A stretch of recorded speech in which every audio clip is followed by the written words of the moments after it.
Welcome to Seeing Dead People, the mystery storytelling podcast with a clairvoyant twist. We end every episode with Darcy answering a question from a listener about her psychic process. Okay, so I'm going to ask you, if you don't mind, our listener's question, which I've just decided is going to be the differences between mediumship and channeling. Because sometimes they can be the same. Right. But channeling for me is more that the person comes into your body and your voice can change. Even the structure of your face can change. And I've had one of those experiences myself doing a reading for someone. I didn't hear it. He didn't hear it, but I record everything I do. Yeah. And he went out for the next person to come in, and he stormed in the middle of the reading and went, "How did you do it?" And I go, "Do what?" He says, "My dad's on that recording." And I went, "I don't know." Wow. And so he had proof positive that his dad actually came through me. So that's channeling. The mediumship for me is more, I'm in control. I'm the person. You can come talk to me. I can hear you. I can listen to you. But I'm using my own voice. I'm using my own words. And I do change words because there are times though I'm not fast enough to change the words. Okay. But they can be very literal in what they're saying. So for me, mediumship is different because I'm having a conversation with the person who's dead. Or as in the First Lady Lynn's, I'm having a conversation with the animal that's dead. So they're talking to me. Okay, but then why is that different than being a psychic? Psychic, you're using a tool. Okay, so the tarot cards, the pendulum, the crystals, those are all tools to help you tell a story that you're seeing. Psychics very seldom hear the other voice. There are a few that will, but then they probably have mediumship possibilities, but they don't want that side of it. They want something tangible. Okay. And that's why I'm a psychic medium, because I can do any of it. Right. And I can channel if I was willing to let go of control. The trick is that when you channel, you don't always have control of who's coming through. So you can get good and bad. Ooh. And so since I'd rather talk to the bad person Than have them take over your body. And I also find that depending on with channeling, because you can shift, change, your voice can change, that you tend to leave some of that plasma behind. Okay, and I've heard begin that to plasma expand. being used in the past, yep. So I like the mediumship because I can sit, have a conversation just like they're across the table. Sometimes they'll touch, like they did when Lynn was here, touch my shoulders and everything. And when they're touching and they push, it means I need to say this, and either you say it or I'm taking control. So if they push, I go, okay, I'll do it. Okay, So if you didn't do it, they would try and take control? They would try to take control. And I've had a few. Have either of you seen Ghost with Whoopi Goldberg? And okay, Yeah. And you know how she's doing?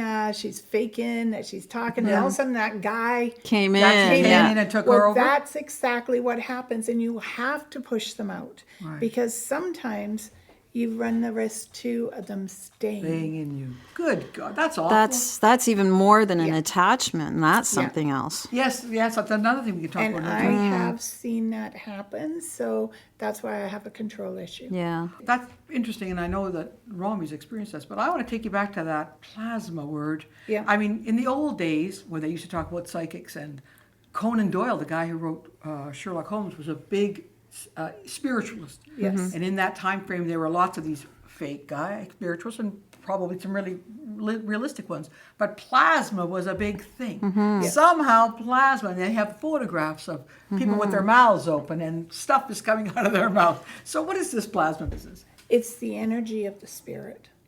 Okay. You know. But it's physical, or it's visible. It may not be visible to you. Okay. But it can be visible to the person who's doing the channeling. And I can use an experience. I was 25 and some time ago. And so A couple years. I'm sitting across the table. My aunt is at the head of the table. My sister-in-law is to the left of me. My cousin's across the table. And there was 3 banks of black-faced ovens. Okay.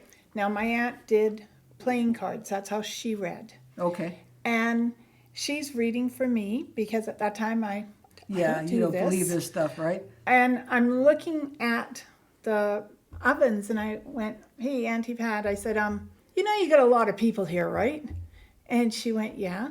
And I turned sideways, and these two blobs came towards me. One was a light sea foam green, and the other one was a blue. And I went, I'm not going to feel good in a few minutes, okay? That's what I said to my aunt. And they hit me, and I could feel myself move backward. And my sister-in-law, who is a total skeptic, watched my body move back through the back of the chair. Like the chair didn't move. I did. I went through the chair, came forward. She put her hand on my shoulder. It went right through me, she said. And I said to my aunt, "Now what did I do?" She goes, "You know exactly what to do," she said to me. She's tricky, right? She's not telling you. She's No, making you come to it she's yourself. making me learn. So yeah, there is such thing as plasma. So what did you have to do? I had to ask them to leave. That's when I learned I had a control issue. So I had, and the whole idea is I was exactly serendipity. I was exactly where I was meant to be because everyone else had died. I can't ask my gran who came in or my dad who came in, explain what's going on. My aunt was the only living relative at that time who could explain to me that it was both of them coming to see me. So the blobs of plasma Was my were grandma your grandmother and your my dad. father.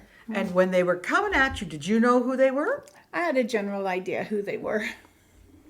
Wow. Well, then why did they come at you like that? Why didn't they Because- just sort of, manifest themselves in you? Because I was denying the gift I had, so they needed to show it to me. They needed to show you, so they had to smack you upside the head. Basically, sort of With a like, blob of With plasma. a blob of plasma. Sea green color plasma. That'll wake you up, Darcy. well, I'll tell you what. Ever since then, no one else has snuck up on me. Yeah. Wow. Have you seen blobs of plasma since? Oh, the place. But normally I don't see the plasma. I just normally see the image of the person coming to talk. Okay, because when you said to your aunt, there's a lot of people in here, you didn't mean the four of you around the table. I'm You talking meant there about are some all people the people around I could see in the reflection of the.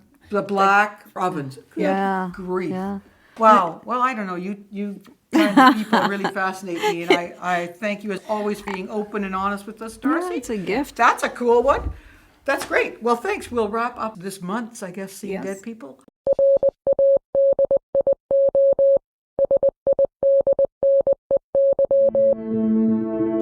This has been a program of Radio Sydney.